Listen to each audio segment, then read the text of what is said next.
संसार क्या है?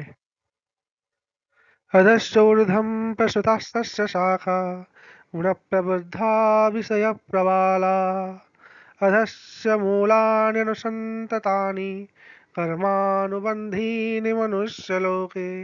अर्थ, उस संसार रूप वृक्ष की तीनों गुणों रूप जल के द्वारा बढ़ी हुई एवं विषय भोग रूप कोंपलों वाली देव, मनुष्य और तिर्यक आदि योनि रूप शाखाएं नीचे और ऊपर सर्वत्र फैली हुई हैं तथा मनुष्य लोक में कर्मों के मनुष्य अनुसार बांधने वाली अहंता, ममता और वासना रूप जड़ें भी नीचे और ऊपर सभी लोक में व्याप्त हो रही है।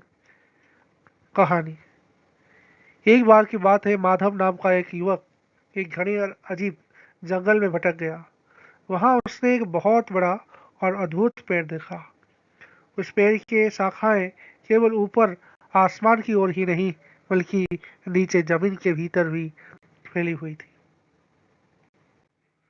मानव ने देखा कि उस वृक्ष के पत्ते और खोपले बहुत ही सुंदर और चमकीली थी, जो असल में सांसारिक सुख और विषय भोग थे। पेड़ की शाखाएं अलग अलग योनियों की तरह थी, जो हर तरफ फैली हुई थी। माधव उन चमकीले पत्तों की ओर आकर्षित हो गया। जैसे ही उसने एक फल को छुआ, वह उसके स्वाद में खो गया। तभी वहां से एक ज्ञानी साधु गुजरे। माधव ने उनसे पूछा, हे महात्मा, यह कैसा अनोखा पेड़ है? मैं जितना इसके फलों को भोगता हूँ उतना ही इसके जाल में फंस जाता हूँ। साधु ने मुस्कुराते हुए कहा, वत्स, यही संसार वृक्ष है।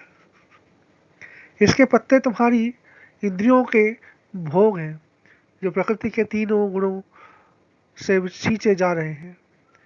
इसके जड़ें ऊपर भी है और नीचे भी, जो अहंकार, ममता और वासना के रूप में तुम्हें तुम्हारे कर्मों से बांधती है। तुम जितना इस पेड़ की शाखाओं में सुख ढूंढोगे, उसकी जड़ें तुम्हें इस मनुष्य में उतना ही गहरे बांध लेंगी। माधव को समझ में आ गया कि संसार के भौतिक सुख केवल एक बंधन है। उसने साधु के चरणों में प्रणाम किया और अनासक्ति के मार्ग पर चल पड़ा। धन्यवाद।